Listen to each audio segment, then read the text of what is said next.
dilakukan evakuasinya hanya sampai hari menjadi gelap seperti itu, atau tidak sampai dilakukan selama 1 hari 24 jam seperti manual sebelumnya. Ini ya Cynthia dan juga saudara, untuk proses atau mekanisme yang akan dilakukan terkait dengan alat berat ini, sebelumnya saya akan sampaikan terlebih dahulu bahwa untuk melakukan proses evakuasi ini ada 5 alat berat yang juga kemudian dikerahkan dengan penuh kehati-hatian. Namun untuk proses evakuasi dan juga penyelamatan yang dilakukan dengan menggunakan alat berat ini berbeda jika dibandingkan dengan pada saat manual di 3 hari pertama. Jadi untuk proses dengan menggunakan alat berat ini dilakukan evakuasinya hanya sampai hari menjadi gelap seperti itu, atau tidak sampai dilakukan selama 1 hari 24 jam seperti manual sebelumnya. Ini karena memang secara pencahayaan ini menjadi kendala, sehingga untuk proses evakuasi ini dilakukan tidak sampai malam hari. Kalau dilihat dari perkembangan di posko saat ini, di hari keempat ini, anggota keluarga dari korban hingga saat ini juga masih terus mendatangi posko untuk melihat bagaimana proses evakuasi berlangsung. Karena di lokasi posko ini juga telah disediakan layar besar seperti itu, yang mana layar besar seperti layar besar yang disiapkan ini kemudian merekam secara langsung bagaimana proses evakuasi berjalan pada siang hari sampai dengan pada malam hari ini. Penggunaan alat berat sudah dilakukan sejak pukul 11.30 waktu Indonesia bagian Barat, dan untuk mekanisme pemilihan penggunaan alat berat ini juga sudah melalui sejumlah kesepakatan dan juga asesmen. Jadi asesmen yang juga sudah dilakukan ini 3 kali dilakukan oleh Badan SAR, diantaranya adalah memastikan bahwa di lokasi ini sudah tidak ada tanda-tanda kehidupan, sehingga akhirnya dari tim SAR kemudian dan juga BNPB dan juga pemerintah Provinsi Jawa Timur berkomunikasi langsung dengan para wali murid dan juga orang tua untuk kemudian menanyakan apakah akan melanjutkan untuk ke tahap selanjutnya, yaitu dengan penggunaan alat berat ini.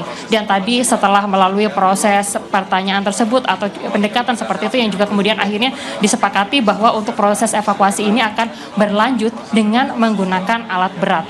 Sampai kapan untuk penggunaan alat berat ini dilakukan? Tadi kalau berdasarkan informasi yang kami terima, bahwa proses evakuasi ini masih akan terus dilakukan sampai seluruh korban ini berhasil terevakuasi. Tentunya ada beberapa protokol yang juga kemudian diberlakukan selama masa evakuasi ini berlangsung.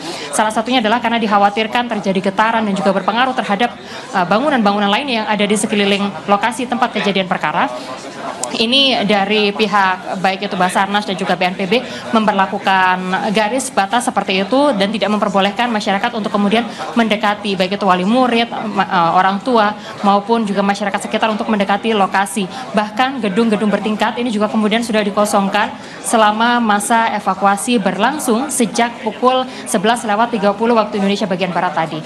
Sementara itu saudara, tadi juga sudah disampaikan bahwa untuk proses evakuasi ini juga melibatkan sejumlah personil gabungan, diantaranya adalah ada 219 orang petugas yang juga kemudian dilibatkan tentunya dengan kemampuan-kemampuan khusus yang juga kemudian mumpuni untuk melakukan proses evakuasi, karena evakuasi ini dilakukan dengan penuh kehati-hatian.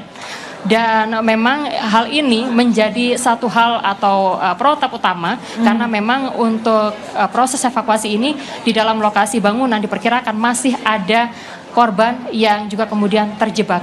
Jadi untuk data terbaru yang kami terima ini adalah ada 108 korban yang telah terevakuasi, 5 diantaranya meninggal dunia, 103 selamat, dan diperkirakan yang diduga masih terjebak ini sebanyak 59 orang sedang dalam pencarian. Demikian Cynthia.